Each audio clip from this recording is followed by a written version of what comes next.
बिस्मिल्लाहिर्रहमानिर्रहीम। I am your science teacher Farman Rasool. I hope you will fine. आज हमारा जो सब्जेक्ट है बच्चों वो साइंस, और इसमें हमारा टॉपिक है एनर्जी। तो एनर्जी क्या होती है, इससे पहले हम वर्क के बारे में पढ़ चुके हैं। तो हम कहते हैं कि किसी भी फोर्स की सिमत में जब कोई बॉडी डिस्टेंस कवर करती है तो उसको हम वर्क कहते हैं। और वर्क के लिए हमारे पास जो यूनिट था वो था न्यूटन मीटर। और अब हमारा आज का टॉपिक है एनर्जी, क्योंकि हमारे चैप्टर का नाम है वर्क एंड एनर्जी। तो आज हमारा दूसरा टॉपिक है एनर्जी। और एनर्जी क्या होती है? Ability to do work is called energy. जब हम कोई भी काम करने की सलाहियत रखते हैं, एबिलिटी, जब कोई भी हम सलाहियत रखते हैं, to do work is called energy, तो इसको हम एनर्जी कहते हैं। अब एनर्जी का हमारे पास जो यूनिट है उसको हम कहते हैं जॉल।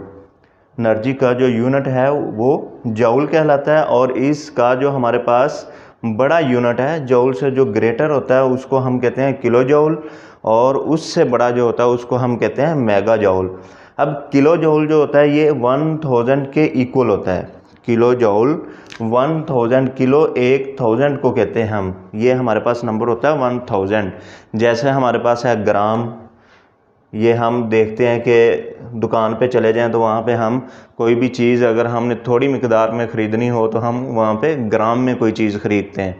तो ग्राम, जब इसको हम इसके साथ ये किलो लगा देते हैं ग्राम के साथ, तो इसका मतलब हो जाता है कि ये अब 1000 ग्राम है, क्योंकि 1 kg इज़ इक्वल टू 1000 ग्राम। तो इसका मतलब किलो का मतलब 1000 किलो। जिस नंबर्स के साथ या जिस यूनिट के साथ भी आएगा उसको हम कहते हैं 1000। उसके बाद हमारा है मेगा जॉल। मेगा का मतलब 1 मिलियन, क्योंकि हम 1 2 3 4 5 6 7 और 7 डिजिट का जो नंबर होता है उसको हम कहते हैं मिलियन। तो ये हमारे पास 1 मिलियन है। और मेगा का मतलब 1 लाख हमारे पास यहाँ पे 10 लाख जॉल्स, ये हमारे पास यहाँ पे इसकी वैल्यू आती है। उसके बाद अगर आगे बच्चे चलें तो हमारा जो एनर्जी की टाइप्स हैं, वैसे तो बहुत सारी कन्वीनियंटली इसकी टाइप्स हैं, लेकिन बेसिकली हमारे जो टॉपिक के अंदर हैं वो दो हैं। एक काइनेटिक एनर्जी और दूसरी हमारे पास है पोटेंशियल एनर्जी। काइनेटिक एनर्जी की 2 अक़साम हैं, वैसे तो बहुत सारी हैं लेकिन यहाँ पे हम सिर्फ 2 को स्टडी करेंगे। एक काइनेटिक एनर्जी, दूसरी हमारी पोटेंशियल एनर्जी। काइनेटिक एनर्जी को हम के से रिप्रेजेंट करते हैं और पोटेंशियल एनर्जी को हम पी से रिप्रेजेंट करते हैं। उसके बाद अगले बोर्ड की तरफ चलते हैं। पोटेंशियल एनर्जी की आगे कई टाइप्स हैं, तो ये पोटेंशियल एनर्जी के टाइप्स देखने से पहले हम काइनेटिक एनर्जी की डेफिनेशन कर लेते हैं। तो काइनेटिक एनर्जी होती क्या है? The energy possessed by a body because of its motion is called kinetic energy. जब कोई भी एनर्जी लगे किसी भी बॉडी के ऊपर जिसकी वजह से उसमें हरकत पैदा हो जाए, और वो हरकत कैसी होनी चाहिए? वो हरकत हमारे पास स्ट्रेट होनी चाहिए। ये मोशन हमारे पास स्ट्रेट होनी चाहिए। तो इस तरह की जो एनर्जी होगी इसको हम कहते हैं ये काइनेटिक एनर्जी है। और इसका जो हमारे पास यूनिट होता है इसको जॉल कहते हैं, और जो फार्मूला इसका है वो 1/2 mv²। m का मतलब मैस। मैस क्या होता है? कोई भी मैटर की क्वांटिटी को हम मैस कहते हैं। मैटर की क्वांटिटी को मैस कहा जाता है। जो उस मादे की मिकदार होती है उसको हम मैस कहते हैं। और ये हमारे पास है वेलोसिटी। जब कोई बॉडी हरकत करती है, मोशन में होती है, तो इसको हम वेलोसिटी कहते हैं। और इन दोनों का प्रोडक्ट लिया, वेलोसिटी का स्क्वायर, और 1/2 पे डिवाइस से 2 पे ये डिवाइड कर दिया, तो ये हमारे पास आती है काइनेटिक एनर्जी। तो ये हमारे पास था यह काइनेटिक एनर्जी की डेफिनेशन। उसके बाद हम आगे चलते हैं पोटेंशियल एनर्जी। पोटेंशियल एनर्जी को जैसा कि पीछे बता चुका हूँ कि ये हमारे पास पी होती है। P for potential, E for energy. तो पोटेंशियल एनर्जी, पोटेंशियल एनर्जी की स्टूडेंट्स कई अक़साम हैं, जिनमें से चंद एक यहाँ पे लिखी हैं। Gravitational potential energy, elastic potential energy, chemical energy और nuclear energy. Gravitational potential energy, elastic potential energy, chemical energy, nuclear energy. तो यहाँ पे हम इसको हर एक को अलग अलग से पढ़ेंगे। फिलहाल हमारे पास जो है वो पोटेंशियल एनर्जी के पोटेंशियल एनर्जी होती क्या है। Potential energy, gravitational potential energy is the energy stored in an object due to its position above the ground. अगर कोई भी एनर्जी लगे, अब ग्रेविटेशनल क्या होता है, ग्रेविटी का मतलब ज़मीन और ज़मीन की जो कशिश होती है,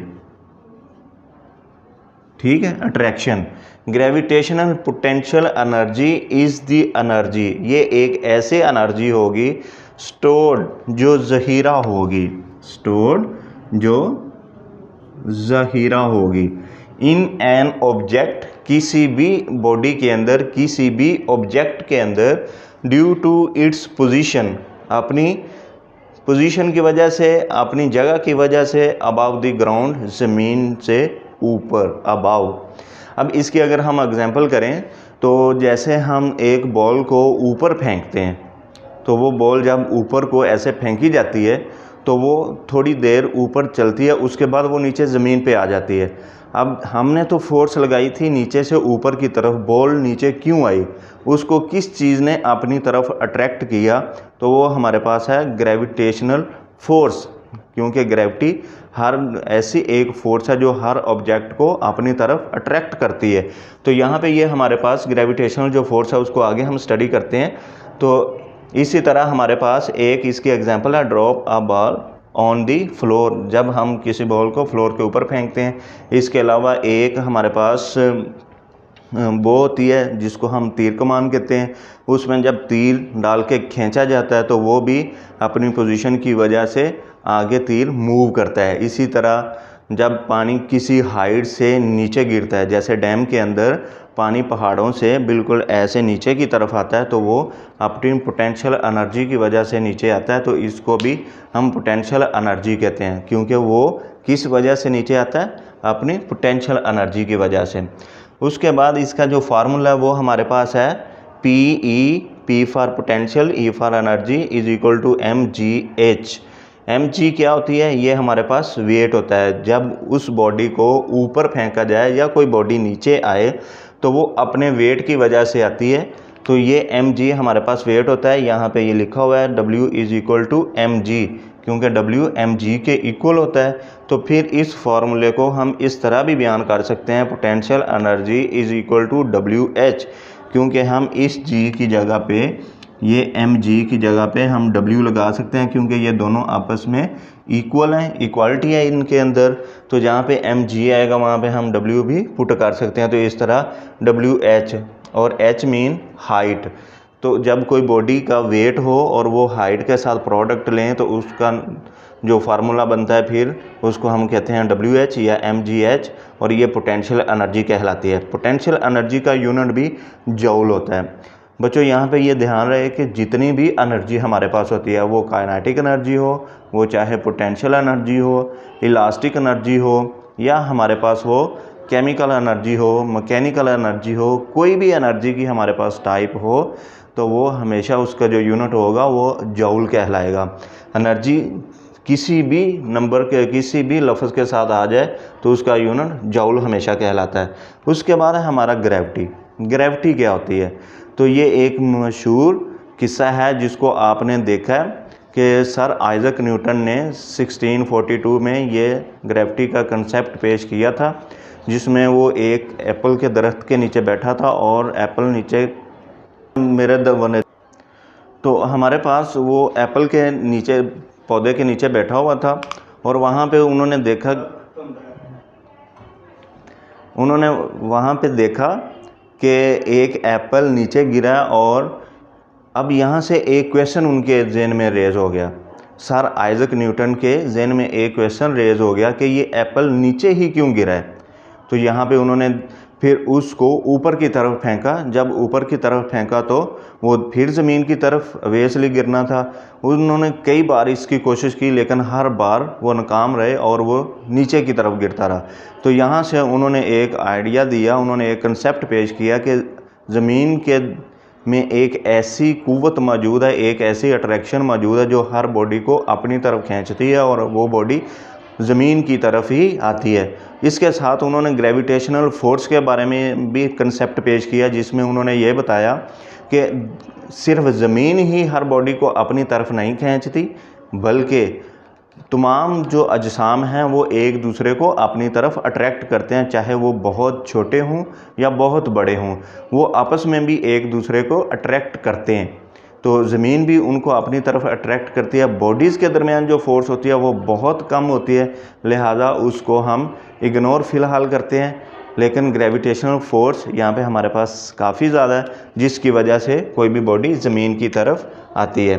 तो हम अब ग्रेविटी की यहाँ पे डेफिनेशन करते हैं। द फोर्स दैट अट्रैक्ट्स, एक ऐसी फोर्स जो अट्रैक्ट हो रही है a body towards the centre of the earth, जो ज़मीन के सेंटर की तरफ आती है। कोई भी बॉडी जब ऊपर फेंकी जाए तो वो ज़मीन के सेंटर की तरफ आती है, तो इसको हम कहते हैं ये ग्रेविटी है। अब यहाँ पे बच्चों साइड पे हमारे पास कुछ एक्स्ट्रा इन्फॉर्मेशन लिखी हुई है, इसको हम देख लेते हैं कि ये हमारे पास है 1 litre of petrol contains 35 mega जॉल of energy. 1 litre petrol के अंदर 1 लीटर पेट्रोल के अंदर कितनी एनर्जी होती है? 35 मेगा जॉल, इतनी एनर्जी होती है 1 लीटर के अंदर। और इसको हम कहते हैं केमिकल एनर्जी। इसको हम क्या कहते हैं? Chemical energy. और 1 लीटर पेट्रोल में कितनी एनर्जी होती है? 35 मेगा जॉल। उसके बाद हमारा अगला क्वेश्चन है कि अगर एक बॉडी जो कि 1 kg मैस की हो तो बताएं कि उसका वेट ज़मीन के ऊपर कितना होगा। एक बॉडी जिसका मैस 1 kg है और जब वो ज़मीन के ऊपर पड़ी होगी तो बताएं उसका वेट कितना होगा। तो ये हमने फाइंड आउट करना है।